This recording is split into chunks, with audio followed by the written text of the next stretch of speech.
안녕하세요 여러분. 사회과학 통계 시즌2 5번째 시간, 이번 시간에는 중다회귀 분석에 대해서 한번 알아보도록 하겠습니다. 우리가 지난 시간까지 배운 회귀 분석이 이제 회귀 분석, 단순 회귀 분석이 회귀 분석의 기본 원리에 대해서 알아봤다고 하면은, 여러분들이 이제 실제로 논문으로 가장 많이 사용하는 회귀 분석의 형태예요. 중다 회귀 분석이 위계적 회귀 분석의 기본 형태인 중다 회귀 분석, 위기적 회귀 분석이 이제 중다 회귀 분석에 포함되어 있죠. 그래서 중다 회귀 분석이 어떤 원리로 분석이 되고 어떤 원리로 구성되어 있는지 살펴보겠습니다. 중다 회귀 분석은 이제 그림으로 표현하면 이렇게 표현을 할 수가 있어요. 아래 이제 여러분들이 정신을 혼란하게 만드는 식이 있는데 그렇게 어렵진 않습니다. Y predict, 그러니까 우리는 회귀 분석이 뭐라 그랬어요? 독립 변수를 바탕으로 종속 변수를 예측하기 위해서 우리가 회귀 분석을 한다 그랬죠. 근데 이 중다 회귀 분석에는 뭐가 들어간다? 독립 변수, 예측 변수가 여러 개가 들어가는 회귀 분석을 중다 회귀 분석이라고 이야기를 해요. 말이 조금 어려워요. 영어로 얘기하는 그냥 멀티플 리그레션이라고 이야기하는 게 어떻게 보면 훨씬 더 잘 다가올 수가 있어요. 자, 아래 식이 어렵지 않은 이유는, y를 예측하기 위해서 우리가 변수를 몇 개를 집어넣었어요. 위에 그림에서 1번, 2번, 3번, 4번 4개를 넣었죠. 그래서 각각 x1, x2, x3, x4에 대한 독립변수들이 각각의 항을 구성을 하고 있고, 얘네들이 뭘 예측한다? y를 예측하기 위한 식을 이런 식으로 표현할 수 있고, 그림으로는 여기 나와 있는 것처럼 이렇게 표현이 되는데, 제가 이 그림을 미세하게 독립변수들의 글자 크기를 조금씩 다르게 만들어 놨어요. 왜 이렇게 만들었냐면, y를 예측하는데 우리가 지금 변수를 4개를 집어넣었죠. 그 4개들의 크기를 비교할 수 있다라는 걸 이제 직관적으로 표현을 한번 해봤습니다. 우리가 표준화 회계수, 단순 회귀 분석에서 표준화 회계수의 역할이 뭐라고 했었죠? 어떤 변수들의 영향력을 비교하기 위해서 우리가 표준화 회계수를 사용한다고 이야기했었어요.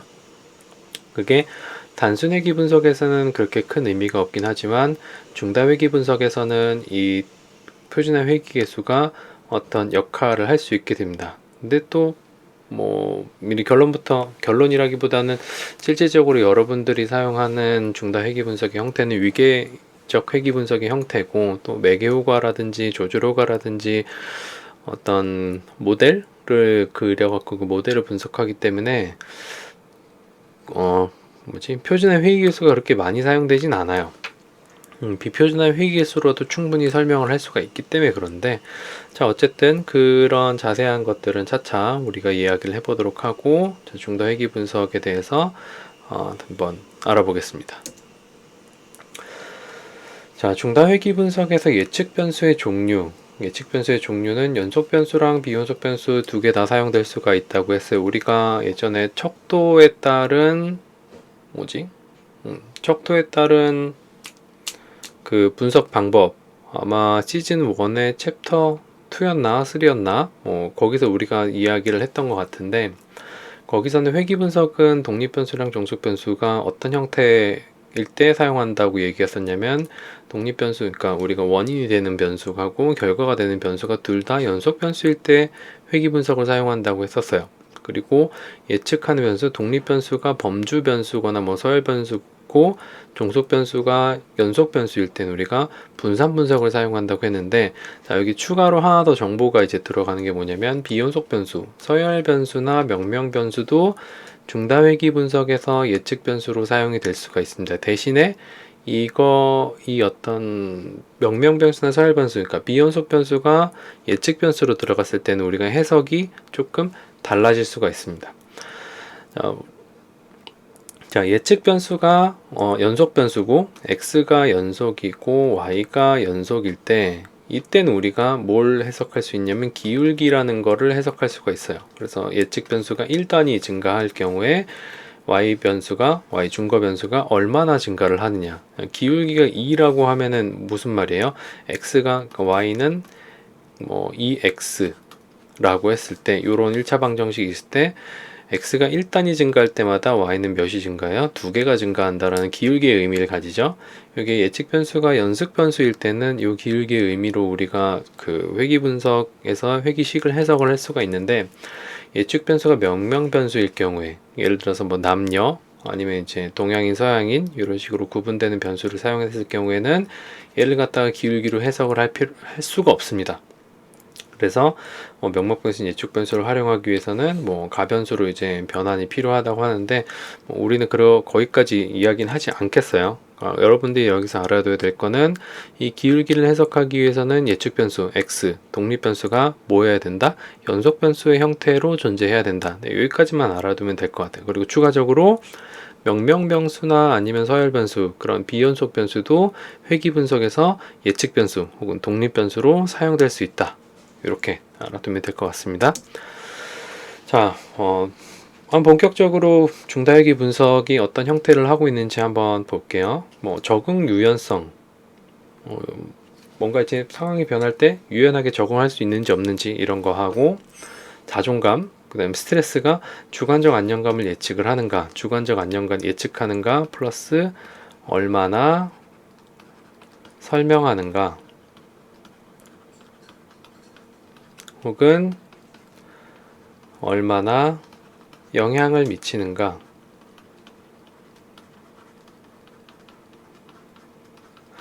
우리의 어떤 심리적인 특성에 영향을 미치는 변수들은 단 하나의 변수, 하나가 이제 영향을 미치는 일은 거의 없어요. 뭐 예를 들어서 여러분들의 성적에 영향을 미치는 거에 지능 하나만 계산되는 건 아니잖아요. 여러분들이 얼마나 공부 시간을 많이 가졌느냐, 아니면 책을 많이 봤다라는 공부 많이 하는 거고, 뭐 짧고 집중 있게 공부했느냐, 아니면 길고 가늘게 공부를 했느냐, 뭐 그게 이제 변수로 들어갈 수 있을지 모르겠지만, 여러 가지 변수들이 영향을 미치기 때문에 단순회귀 분석, 어떤 결과를 예측하고 설명하고 영향력을 설명하기 위해서 하나의 변수를 사용하는 것보다는 여러 가지 변수를 사용을 하는 게 훨씬 더 합리적이죠. 그리고 더 많은 것들을 알 수 있게 해주고요. 자, 그래서 중다회귀 분석이라고 하는 건 하나의 종속 변수가 여러 개의 예측 변수, 독립 변수들의 영향을 받을 경우에 사용되는 회귀 모형이에요. 그래서 이게 이제 적응 유연성이고, 이게 자존감이고, 스트레스라고 했을 때 얘네들이 뭘 설명하는 거? 주관적 안정감을 얼마나 설명하는지. 이 벤 다이어그램으로 보면은 이만큼의 주관적 안정감이 있을 때 적응 유연성, 자존감, 스트레스가 여기 색칠된 부분 만큼 설명을 하고 있죠. 그 외 나머지 이 하얀 부분은 뭐예요?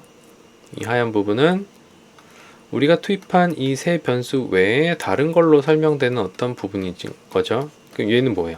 예측하고 남은 어떤 잔차라는 개념으로 이제 볼 수도 있고, 여러분들이 이게 잔차는 아니지만 여러분들이 이제 뭐 개념적으로 이해를 할 때 예측하고 남은 부분이라고 이제 뭐 이해를 하셔도 될 것 같아요. 자, 그게 중다회귀 분석이에요. 되게 간단해요. 개념 자체는. 그러니까 단순회귀랑 다른 거는 예측 변수, 독립 변수가 여러 개 투입된다. 이런 것들을 고려해서 그 중거 변수 혹은 종속 변수를 얼마나 설명하고, 각각 투입된 독립 변수 혹은 예측 변수들이 중거 변수를 얼만큼 설명하느냐, 뭐 이런 것들을 이제 알 수가 있는 거죠. 결정계수, 뭐예요? 이거는 결정계수는 R스퀘어죠. 얘가 설명량이에요. 주관적 안정감의 변산성 가운데 ACDK, 그러니까 요 색칠된 부분, 왜 제가 파란색으로 색칠한 요 이유는 그 적응 유연성과 자존감이 공유하고 있는 부분이 있다라는 것을 이제 설명하기 위해서 파란색으로 설명을 했어요. ACDK가 함께 고려된 세 예측 변수들의 변산성으로 이제 설명을 하는 거예요. 전체적인 주관적 안정감 중에서 적응 유연성과 자존감과 스트레스가 담당하고 있는 자리를 차지한 부분으로 우리가 결정계수를 해석할 수가 있겠죠. 동시에 예측 변수로 활용한 회귀 모형은 주관적 안정감의 변량 중 ACDK%를 이제 설명한다 라고 이야기를 합니다. 자, 그 다음에 이제 우리가 회귀 분석에서 해석할 수 있는 게 이제 결정계수랑 회귀계수 두 가지가 있죠. 회귀계수는 적응 유연성의 계수인 B1을 해석할 경우에, 자존감 스트레스 효과를 통제한 후 적응 유연성이 1단위 변화할 때마다 주관적 안정감이 B1만큼 증가하는 것으로 해석을 합니다. 자, 여기 식이 좀 두 줄로 적혀 있어갖고 여기다가 좀 더 자세히 한번 적어 볼게요. B0 플러스 B1, X1 플러스 B2, X2 플러스 B3, X3 하고 뭐 이렇게 있을 때 통제하고 이제 해석한다라고 하는 게 얘네들이 이제 없다고 치고 요것만 보는 거예요. 그래서 B1이 예를 들어서 3이다 라고 하면은 적응 유연성이 1 증가할 때마다 주관적 안정감은 3이 증가하게 된다. 이렇게 이제 해석을 할 수가 있는 거죠. 뭐 실질적으로 여러분들이 논문을 작성할 때 이걸 구체적으로 작성할 일은 없어요. 근데 이제 요 각각의 회귀계수가 어떤 의미를 가지느냐를 이해하기 위해서는 회귀계수가 어떤 방식으로 해석이 되는지, 각각의 변수들이 어떻게 통제가 되고, 이제 뭐 개별 그 독립 변수 혹은 예측 변수들이 어떻게 해석되는지 요거를 이제 알기 위해서 설명을 하는 겁니다. 그렇게 이제 회귀계수가 해석이 될 수가 있어요. 자, 근데 이제 제가 그 파란색으로 칠한 부분에 대해서 이제 설명을 할 건데, 공선성이라고 하는 개념이 나오게 됩니다. 공선성이라는 게 뭐냐면, 단순 회귀 분석과 달리 중다 회귀 분석은 독립 변수가 몇 개가 더 추가가 되죠. 근데 우리가 그 연구하는 여러 가지 변수들은 어때요? 완전히 독립적인 변수들은 없어요. 그러니까 변수들끼리 서로 어떤 관련성을 가지고 있기 때문에 그 관련성이 통계적인 어떤 분석 과정에서 오류를 일으킬 수도 있고 어떤 결과의 편향을 일으킬 수도 있겠죠. 중단회귀 분석에서 하나의 예측 변수가 다른 하나의 예측 변수와 선형관계가 있을 경우, 선형관계라고 하면은 어떤 어렵게 얘기해서 선형관계라고 하는데, 쉽게 얘기하면은 얘는 어떤 겹치는 부분 혹은 공유하는 부분, 뭐 이렇게 설명을 할 수가 있을 것 같아요. 얘를 이제 공선성이 존재한다라고 이야기를 합니다. 여러 개의 예측 변수들 간의 선형관계가 있을 때는 설명 변수간 다중 공선성, 그러니까 공선성이 여러 개 존재한다라는 거예요. 2번 그림이나 아니면 이제 1번 그림 같은 경우에는 변수가 전부 다 겹쳐 있죠. 얘는 이제 두 개가 각각 두 개씩 겹쳐 있고, 얘는 이제 얘는 많이 겹쳐 있는 거고, 조금 겹쳐 있는 거고, 얘는 아예 안 겹쳐 있는 거예요. 얘네들 같은 경우에는 다중 공선성이 존재한다라고 이야기를 할 수가 있습니다. 근데 우리가 이제 실질적으로 다중 공선성을 확인하기 위해서는 변수들 간의 상관을 보면 돼요. 예를 들어서 이제 0.8보다 높은 상관이 존재하는 경우에 다중 공선성이 존재할 가능성이 굉장히 높아져요.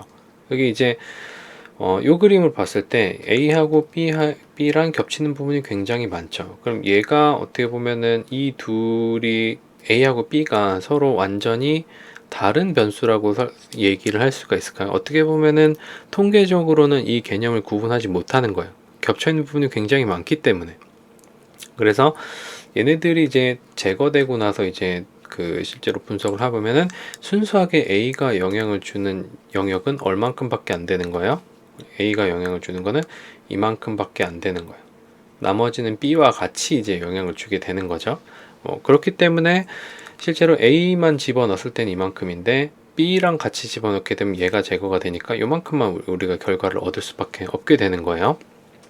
자, 이 다중 공선성이 나타나는 경우는 이제 예측 변수 사이에 완벽한 선언관계가 아니라 상관관계가 매우 높은 경우 다중 공선성이 발생할 확률이 굉장히 많이 높아져요. 상관관계가 높을수록 회귀계수의 분산이 커지고, 이 분산이 커지면 회귀계수 수정량에 대한 t 통계력 값이 작아져서 유의성이 굉장히 낮게 나타나요. 결국 어떤 변수를 투입을 했는데 그 회귀계수가 유의한지 유의하지 않은지 검증하는 과정에서 이 회귀계수 유의성이 유의하지 않은 것으로 이제 나오게 된다라는 거죠. 이런 다중 공선성을 살펴보기 위해서 우리는 이제 분산 팽창 지수 혹은 공차 한계라는 개념을 갖다가 사용을 하는데, 기준은 이제 공차 한계는 0.1보다 이제 작거나 VIF가 분산 팽창 지수가 10보다 이제 크면 공선성이 존재한다라고 이야기를 해요. 여러분들이 중다 회귀 분석을 했을 때 아래쪽에 그 다중 공선성 결과를 출력하는 테이블이 나와요. 그 테이블에서 톨러런스, 그러니까 공차 한계하고 분산 팽창 지수 VIF가 여기 나와 있는 기준을 초과하느냐 요거를 보면서 다중 공선성을 확인을 하면 됩니다.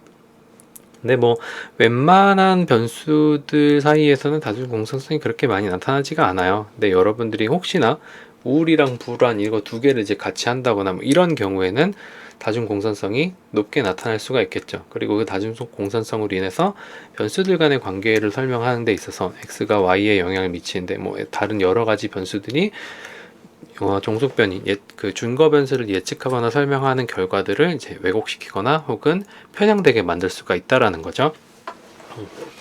그런 부분만 조금 주의를 하면 될 것 같아요. 근데 뭐 일반적인 상황은 아니니까 뭐 여러분들 혹시 분석을 했을 때 한 번쯤 살펴보는 걸로 보면 됩니다. 자, 이런 다중 공산성을 해결하기 위해서 여러 가지 그 방법들이 사용이 되는데 뭐 요건 이제 어떻게 보면 사후에 우리가 다중 공산성이 발생하고 나서 우리가 조치를 취하는 거잖아요. 네, 저는 개인적으로는 어떤 조치, 그러니까 우리 연구라든지 이런 분석에서 조치를 취할 때 사전에 이런 문제를 미연에 방지하는 게 더 중요하다고 생각을 해요. 그래서 사전에 방지할 수 있는 방법이 뭐냐라는 거는 레퍼런스. 그러니까 선행 연구에 대한 리뷰가 깊이 있게 이루어져야 돼요. 이것이 진짜로 개념되는 개념되는 구분되는 개념인지 이게 통계적으로 상관이 굉장히 높게 나온 연구가 있었는지 없었는지 그런 선행 연구를 바탕으로 내가 이제 어떤 A라는 변수와 B 변수를 사용했을 때 여러 연구에서 얘네들의 상관이 막 0.7, 0.8 이렇게 나오는 걸로 이제 보고가 됐어요. 계속 찾았단 말이에요. 그럼 내가 연구에서 이 두 변수를 사용을 하게 되면은 뭐가 높다? 다중 공산성이 발생할 확률이 굉장히 높고 그 다중 공산성으로 인해서 연구 결과가 잘못 나올 수도 있게 되는 거죠. 이 변수들 간의 상관이 굉장히 높으면은 뭐 여러 가지 문제가 나타날 수 있는데 여러분들이 그 뭐 구조방정식 모형이라든지 아니면은 경로 모형이라든지 이런 것들을 분석을 했을 때 어쩌면은 갑자기 분산이 마이너스가 나오는 경우가 생길 수도 있어요. 분산이 마이너스 안 나오죠. 왜? 분산은 제곱을 하기 때문에 제곱하면 무조건 전부 다 양수가 나와야 돼요. 근데 마이너스가 나오는 거는 뭐 계산상의 어떤 오류라든지 수치의 오류로 인해서 허수가 나와 버리는 거예요. 우리는 이제 허수는 이제 사용하진 않으니까 통계에서는 일반적인 통계에서 사용하진 않으니까 자 그래서 처음부터 이제 다중 공산성을 예방하기 위해서는 여러분들이 뭐 그 다음에 예측 변수 제외하고 모형 재설정하는 거는 여러분들이 뭐 예를 들어서 뭐 4개의 변수를 집어넣는데 2개의 변수가 뭐 공산성이 나타나면 하나를 이제 없애버리고 나머지 갖다가 이제 분석을 하거나 이래야 되잖아요. 뭐 그러면 애초에 여러분들이 처음 연구하려던 목적과는 굉장히 달라지는 거고 논문을 쓴다고 했을 때는 논문 주제라든지 연구 문제라든지 이론적 배경 같은 것들이 싹 다 바뀌어야 되는 뭐 상황이 벌어지는 거예요. 그렇기 때문에 아예 처음부터 설계를 할 때 선행 연구를 충분히 읽어보고 그 다음에 이제 변수들을 이제 여러분들이 이제 설정을 해야 되는 겁니다. 뭐 표본 자료를 추가를 하면은 다중 공산성이 해결이 된다고 하긴 하는데 제 경험상으로는 그럴 확률이 이제 뭐 그렇게 낮아요. 극히 적어요. 한번 발생하게 되면은 그 다음에 무슨 짓을 하더라도 이제 안 좋은 결과가 나오는 게 통계라고 이야기를 할 수 있습니다. 자, 그 다음에 중다 회귀 분석에서 어떤 모형을 선택할 것인지 요게 이제 뭐 하나의 또 이슈가 될 수가 있어요. 뭐 예측 변수들이 많은 경우에 그러니까 x가 굉장히 많아요. x1부터 시작해갖고 x10까지 이렇게 있단 말이에요. 중거 변수의 변화를 가장 많이 나타내는 최소한의 변수들을 포함한 회귀 모형을 찾기 위해서 우리는 모형을 선택을 하게 돼요. 이 모형이 이제 간명한 모형을 찾는 게 우리의 목적이거든요.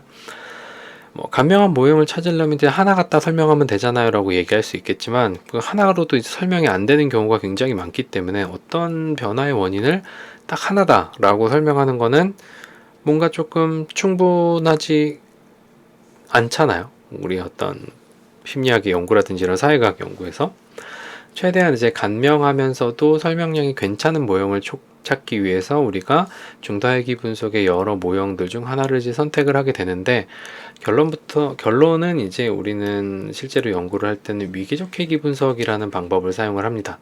위계적 회귀 분석이라고 하는 걸 이제 뭐 간단히 얘기하면 뭐가 있다? 독립 변수가 투입되는 어떤 순서가 존재하는데 그 순서에 어떤 위계, 선후가 있다라는 거예요. 뭐에 따라서 연구자가 생각하는 중요성의 정도에 따라서 어떤 위계를 가지는데 그 연구자가 생각하는 중요성의 정도는 뭘 바탕으로 연구자 개인 의견을 바탕으로 하는 게 아니라 선행 연구에서 이야기하는 것을 바탕으로 이 위계가 정해지게 돼요. 뭐 자세한 거는 요 뒤에 가서 얘기하고 그 다음에 단계적 회귀 분석이라는 게 있습니다. 얘는 이제 컴퓨터가 알아서 자동으로 해주는 거예요. 그 단계적 회귀 분석과 유기적 회귀 분석에 대해서 한번 살펴보도록 할게요. 중다회귀 분석에서의 모형 선택은 이제 표준 중다회귀 분석과 단계적 회귀 분석과 위계적 회귀 분석 이 세 가지가 있어요. 여러분들이 이 내용들을 한 번씩 그냥 페이지를 멈춰 그 영상 잠깐 멈추고 한번 쭉 한번 읽어보세요. 읽어보시고 간단히 설명하면 표준 중다 회귀 분석은 한꺼번에 변수를 투입해 가지고 보는 거고 위기적 회귀 분석은 연구자가 변수 투입 순서를 정하는 대로 뭐대로 이 순서는 뭐에 의해서 정해진다고요? 레퍼런스에 따라서 정해지고 단계적 회귀 분석은 컴퓨터 계산에 의해서 가장 설명이 높은 변수부터 투입되는 연구예요. 표 내용은 잠깐 화면을 멈추고 보시면 될 것 같습니다. 자, 단계적 회귀 분석과 유기적 회귀 분석을 한번 비교를 해볼게요. 단계적 회귀 분석은 회귀 모형의 설명량이나 개별 예측 변수들의 상대적 기여도의 평가를 통계적 계산에 기초하여 이거는 컴퓨터가 미리 계산해요. 미리 계산하고 나서 그 계산된 거를 크기 순서대로 정렬해 가지고 보여주는 방법이라고 보면 될 것 같아요. 탐색적 연구에 주로 사용이 되는데 사회과학 같은 경우에는 선행 연구에 대한 어떤 그 의존도라기보다는 선행 연구에 대한 중요성이 굉장히 강조되는 학문이기 때문에 탐색적 그 연구라든지 단계적 중다 회귀 분석이 그렇게 많이 사용되지 않아요. 근데 어쩔 때 사용되냐면은 어떨 때 사용할 수 있냐면 여러분들이 만약에 어떤 치료 프로그램 같은 거 워크샵을 한다든지 아니면 어떤 훈련 프로그램을 만든다든지 뭐 이랬을 때 예를 들어서 이제 리더십이라고 하는 리더십 증진 프로그램을 만든다라고 해봐요. 근데 리더십에 영향을 주는 요인들이 굉장히 많겠죠. 선행 연구를 보면 10몇 가지가 될 수도 있어요. 이걸 전부 다 리뷰를 했는데 이거를 다 넣고 싶은데 이 프로그램이 진행되는 기간의 어떤 한계 같은 게 있겠죠. 뭐 그리고 시간도 있겠고 그래서 나는 이 중에서 가장 주요하게 영향을 미치는 변수 A, B, C만 이제 집어넣고 싶어요. 근데 그걸 갖다가 나는 통계적으로 한번 검증을 해서 이게 객관적이고 과학적인 방식으로 이 변수들이 선택됐다라는 거를 이야기를 해주고 싶어요. 그래서 설문을 이제 다 돌려갖고 리더십에 영향을 미치는 변수들을 쭉 10개를 이제 모아가지고 설문을 다 돌렸어요. 그래서 뭘 하냐면 단계적 중다 회귀 분석을 하게 되면은 가장 크게 설명하거나 영향력이 큰 것부터 뽑혀갖고 나와요. 그래서 A, B, C가 나왔단 말이에요. 그래서 논문에 어떻게 쓰냐? 뭐 단계적 회귀 분석을 통해서 10개의 변수 중 주요하게 영향을 미치는 변수 3가지를 이제 선별해서 뭐 프로그램을 제작하였다. 뭐 이런 식으로 쓰는 거는 뭐 오케이. 그리고 나서 이제 뭐 프로그램 효과성 검증이라는 어떤 메인 분석이 이제 뒤에 들어가게 되는 거죠. 뭐 그게 이제 단계적 회귀 분석을 이야기를 하는 거고 위기적 중다 회귀 분석 같은 경우는 여러 개의 예측 변수가 결과 변수에 영향을 미치는데 어떠한 예측 변수가 가장 큰 영향을 미치며 뭐 그 다음 영향을 미친 예측 변수를 파악할 때 사용하는데 얘가 뭐에 의해서 연구 가설에 의해서 결정이 돼요. 일반적으로 여러분들이 이제 가장 혹시 석사학위 이제 학생들의 경우에는 매개효과 검증이 대표적인 위계적 중다 회귀 분석의 예시라고 이야기를 할 수가 있어요. 그거는 우리가 이제 나중에 매개효과 검증에서 다시 한번 이야기하도록 할게요. 자, 중다회귀 분석에서 또 하나 우리가 알아야 될 게 뭐냐면은 어떤 순서로 그 R스퀘어가 계산이 되는지 뭐 그런 걸 그림으로 한번 살펴볼게요. 설명 별량들이 이제 이렇게 그림으로 있으면 표준 중다회귀 분석과 위기적 중다회귀 분석과 단계적 중다회귀 분석이 어떤 식으로 계산이 되는지, 그러니까 R스퀘어 계산 방식, 순서라고 해요. 순서가 서로 달라요. 근데 이제 최종적으로 다 들어갔을 때는 값은 다 똑같게 되죠. 근데 그 중간 과정이 조금 다르다라는 겁니다. 일반적으로 이론적 모형을 검증 위해서는 위계적 중다 회귀 분석이 이제 가장 많이 사용됩니다. 뭐 예를 들어서 한번 볼게요. 자, 종속 변수는 학위 논문 작성이에요. 학위 논문의 질이라고 이제 이야기를 했을 때 우리가 예측하는 변수가 카페인이랑 지연 행동이랑 그다음에 교수님 뵙기가 있어요. 여러분들이 이제 논문을 쓰기 위해서는 교수님을 자주 찾아뵈야지 논문을 잘 쓸 수가 있거든요. 커뮤니케이션 잘 돼야지만 어쨌든 내가 뭘 하고 있는지 교수님한테 이야기를 하고, 그다음에 교수님도 뭔가 도움을 줄 수 있는 부분이 있을 거 아니에요. 그러니까 아무 말도 안 하고 교수님이 뭐 신도 아니고 계속 이렇게 무섭긴 하지만, 무섭나? 교수님 찾아가는 게 굉장히 즐겁지 않나요? 아닌가?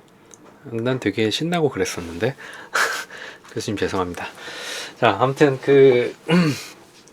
그게 이제 어떻게 계산이 되냐면, 아까 그 표준 중다회기 분석은 변수들이 한꺼번에 투입이 된다고 했었죠. 그래서 얘가 통째로 계산이 돼요. 통째로 계산이 돼서 알스퀘어가 0.680이 나왔죠. 그래서 학위 논문 요걸 어떻게 해석을 하냐면, 학위 논문 작성이라는 거는 카페인 섭취하고 지연 행동이랑 교수님 뵙기가 68%를 설명한다라고 이야기를 할 수 있고, 자, 그 다음에 각각의 여기 비표준화 회귀수랑 표준화 회귀수는 여기서만 설명을 할 거예요. 자, 그러면은 얘가 0.445x1 플러스가 아니고 마이너스 0.793x2 플러스 0.720x3 이렇게 되는 거예요. y predict는 b, 여기 원래 콘스탄트라고 상수가 있는데 상수 제가 결과에 안 썼어요.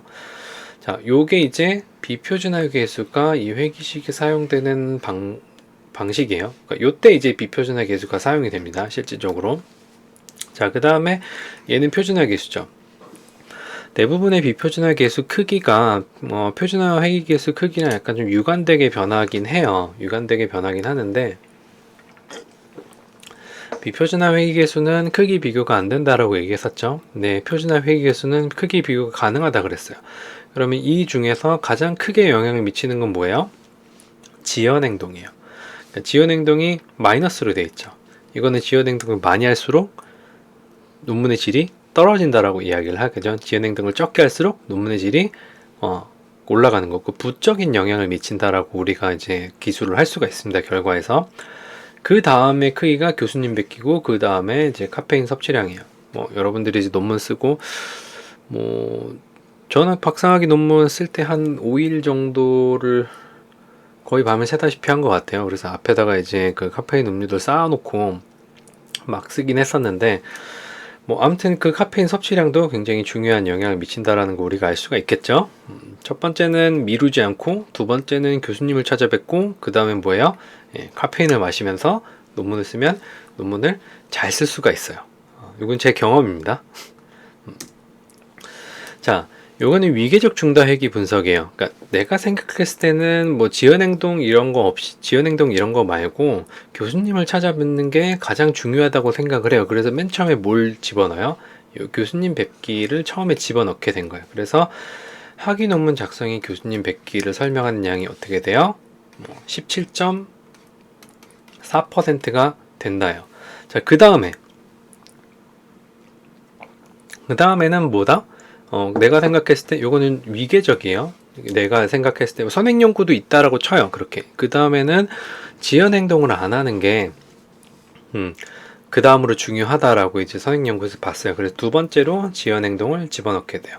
왜 따로 안 되냐라고 하면은, 얘가 그 교수님 뵙기하고 요랑 같이 들어가게 되면은 뭐가 나와요? 얘가 통제된 상태에서 얘가 가지고 있는 영향력인 이런 것들이 나오기 때문에 이렇게 집어넣는 거예요. 자, 그랬을 때 지연 행동이 이렇게 나오게 되죠. 얘 설명량은 67.1%예요. 그러면 설명량이 어떻게 보면은 지연 행동이 가장 높다라는 거 우리가 대충 눈치가 챌 수 있겠죠. 그리고 하나 더 마지막으로 카페인이 그 다음으로 중요하다라고 생각해서 마지막에 카페인을 집어넣습니다. 그래서 모델이 하나, 두 개, 세 개가 나와요. 처음에 교수님 뵙기 하나 넣은 거, 그러면 1번, 2번 넣은 거, 1, 2, 3번 넣은 거. R스퀘어는 값이 동일하게 나옵니다. 그리고 얘네들 값도 다 똑같이 나와요. 아까랑 똑같이. 그러니까 세 개를 다 집어넣었을 때는. 요게 이제 위계적 중다 회귀 분석이 계산되는 방식이에요. 처음에 뭐가 계산돼요? 얘가 계산돼요. 그리고 그 다음에 뭐가 계산돼요? 그 다음에 남은 이 부분이 계산이 되고, 그 다음에는 남은 이 부분이 계산이 되는 거예요. 요게 이제 위기적 중다 회귀 분석의 R스퀘어가 계산되는 방식이에요. 모델별로. 여기서 하나 더 얘기하고 싶은 게 뭐냐면은, 자, 요거는 교수님 뵙기랑 지원 행동이 두 개가 투입된 거죠. 얘는 학위 논문 작성이 투입이 된 거고, 자, 여기서 이만큼이 몇 퍼센트라는 거예요? 이만큼이 67.1%라고 하는 거고, 이게 몇 퍼센트예요? 17.4%예요. 그러면은 17.4를 빼면은 요 부분은 여기서 우리가 구할 수가 있겠죠. 뭐 요런 그 R스퀘어 증감에 따라서 어떤 변수가 이제 얼마나 설명하냐. 그러면 순수하게 요 C 부분이 설명하는 거, 요 부분이 설명하는 부분을 내가 구하고 싶다. 딱히 의미는 없긴 하지만 요 부분을 구하고 싶다라고, R스퀘어를 구하고 싶다라고 하면은 얘 집어넣고 그 다음에 이제 집어넣으면은 우리가 구할 수가 있겠죠. 자, 그다음에 단계적 중다 회귀 분석 같은 경우에는 컴퓨터가 이미 다 계산을 해놨어요. 그래서 지연 행동이 제일 크다라는 게 나왔기 때문에 지연 행동을 가장 먼저 집어넣은 모델이 첫 번째로 등장을 하게 됩니다. 요게 64.7%. 그럼 요게 몇 퍼센트? 64.7%라고 이야기가 되는 거고, 그 다음 교수님 뵙기가 계산이 되고, 그 다음 카페인 섭취가 계산이 되는 거예요. 총합으로 68%가 이제 이야기를 할 수가 있는 거죠. 어쨌든 뭐 논문 작성에서 이건 제가 예를 든 그 데이터로 만든 거긴 한데, 어쨌든 뭐가 제일 중요하다? 지연 행동을 미루지 않는 게 가장 중요한 거예요.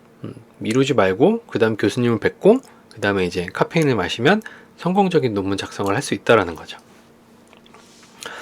이게 이제 단계적 중다 회귀 분석이에요. 뭐 우리가 지금 봤던, 여기서 얘기했던 위기적 회귀 분석 방법의 어떤 계산 방법이라든지 아니면은 단계적 중다 회귀 분석 계산 방법 같은 것들은 실제로 여러분들이 논문을 쓸 때는 그렇게 많이 사용되지 않아요. 혹시 이제 학부생 같은 경우에는 이제 요즘에 학부생들도 수준이 많이 높아져가지고 어려운 것들 되게 많이 하더라고요. 뭐 매개효과, 조절효과 이런 것도 하고 중다 회귀 분석 같은 것도 이제 많이 쓰긴 하는데, SPSS에서 한번 연습을 해보면은 여러분들이 이 개념이 어떻게 되는지 알 수 있을 거예요. 그 SPS 관련된 부분은 사회과학 통계 시즌 3에서 실제로 SPSS를 다뤄보면서 데이터를 어떻게 분석하고 해석하는지를 알아보겠습니다. 그때 다시 이 얘기를 이제 할 수 있을 겁니다. 자, 그리고 SPSS 모형 선택 방법은 우리가 그 SPSS에서 회귀 분석으로 들어가면은 위에 이제 이렇게 긴 칸이 있고 여기다 Y를 집어넣고 중간에 큰 칸이 하나 있어요. 그리고 여기에 원래는 엔터라고 혹은 입력이라고 이렇게 적혀 있고 화살표가 이렇게 있어요. 내리면 이런 글이 나오거든요. 그러니까 실제로 우리가 쓸 일은 별로 없어요. 위기적 회귀 분석할 때는 엔터로 기본적으로 놓고 나서 뭘 조정하냐면 요 위에 블럭이라고 하는 표시가 있는데 얘를 앞뒤로 당겨가면서 이제 투입되는 변수들의 순서를 갖다가 조정을 하는 거예요. 이게 혹시라도 요게 뭘 의미하는지 궁금했던 사람들은 요 페이지를 잠깐 멈춰놓고 얘네들을 한번 읽어보면 될 것 같아요. 그 엔터가 디폴트고, 그 다음에 단계적 선택 방법이 그 다음으로 이제 쓰이는 거라고 이야기를 할 수가 있습니다. 자, 중다 회귀 분석의 이제 마지막 이야기인데, 요거는 이제 중다 회귀 분석이라기보다는 우리가 앞으로 배울 거에 대한 약간 예고편이라고 이야기를 할 수가 있어요. 중다 회귀 분석을 응용을 하는 게 이제 매개효과 검증이랑 조절효과 검증이라고 이야기할 수 있는데, 매개효과 검증 같은 경우에는 위기적 회귀 분석의 어떤 대표적인 예시라고 했었고, 조절효과 검증 같은 경우에는 중다 회귀 분석에서 이제 그 엔터 방식 다 투입하는 거, 요거를 이용한 방법이에요. 매개효과 검증은 여러 변수들 간의 형태를 검증하고 변수들 간의 메커니즘을 파악하기 위해 사용합니다. 이게 이제 매개효과 검증이고, 조절효과 검증은 변수들과 관계 혹은 집단 차이를 검증함으로써 관계의 일반화 혹은 구체화를 지지하기 위해 사용됩니다. 이게 조절 효과 그 분석의 모형이라고 얘기할 수 있어요. 이건 이제 개념적인 모형을 이야기를 하는 겁니다. 매개효과 검증이 아마 석사학위 논문의 90%를 차지한다라고 해도 이 매개효과 검증을 이용한 다양한 이제 모델들이 있긴 한데, 90%를 차지한다라고 해도 이제 부족하지 않다라고 얘기해야 되나? 모자르지 않다라고 얘기해야 되나? 뭐 아무튼 그렇고 가끔가다 이제 조절 효과가 있고 최근 들어서는 이제 조절된 매개라든지 뭐 이런 것들이 많이 나오긴 하죠. 심리학 연차 학술 대회에서 요 조절된 매개랑 매개된 조절에 대한 워크샵이 있고 난 후로 학위 논문에서 이제 매개된 조절이랑 조절된 매개 같은 것들이 많이 나오기 시작을 했는데 굉장히 어려운 부분이에요. 여기는 굉장히 고급 영역으로 이제 넘어가게 되는 거고 우리가 이제 회귀를 이용한 분석들 중에서 분석 자체는 굉장히 간단하고 쉬워요. 근데 이거를 어떻게 이야기를 풀어낼 것인가가 어떻게 보면 굉장히 중요한 문제가 됩니다. 여러분들이 통계 분석에 대해서 제가 요즘 초심을 잃어갖고 계속 얘기하지 않은 게 있는데 통계 분석 자체는 굉장히 어렵지 않아요. 그냥 뭐가 해줘요? 프로그램이 알아서 다 해줘요. 근데 우리가 가지고 있는 우리가 이제 처한 문제는 뭐냐면 결과는 내가 아웃풋을 뽑아가지고 나왔어. 근데 얘를 갖다가 어떻게 기술하고 어떻게 해석을 할지를 모르는 거죠. 그래서 우리가 이제 통계 이론이라든지 이런 것들을 배우는 거예요. 그 분석 과정이라든지 이런 것들을. 중다회귀 분석에 대한 어떤 내용들은 이거보다 훨씬 더 많이 있고 깊이가 이제 더 깊이 내려갈 수가 있어요. 근데 실질적으로 도움이 되는 부분들에 있어서만 제가 이야기를 하려고 했기 때문에 요 정도로 중다회귀 분석은 이제 마무리를 할 수 있을 것 같아요. 자, 앞으로 이제 내용들도 보면은 깊이 있게는 조금 내려가진 않을까요? 앞에서 이제 가장 기초적인 부분은 뭐랄까 깊이 있게 배우면은 도움이 이제 되고 그 정도는 좀 이해할 수 있다고 생각해서 좀 깊이 있게 달았는데 요 다음부터 이제 조금 더 내용이 간단하게 해서 실질적으로 여러분들이 이용할 수 있는 내용들로만 다뤄보도록 할 예정입니다. 자, 이번 시간 동안도 여러분들 또 이야기 듣느라고 수고하셨고요. 고생 많았고 다음 시간에 뵙겠습니다. 수고하셨습니다.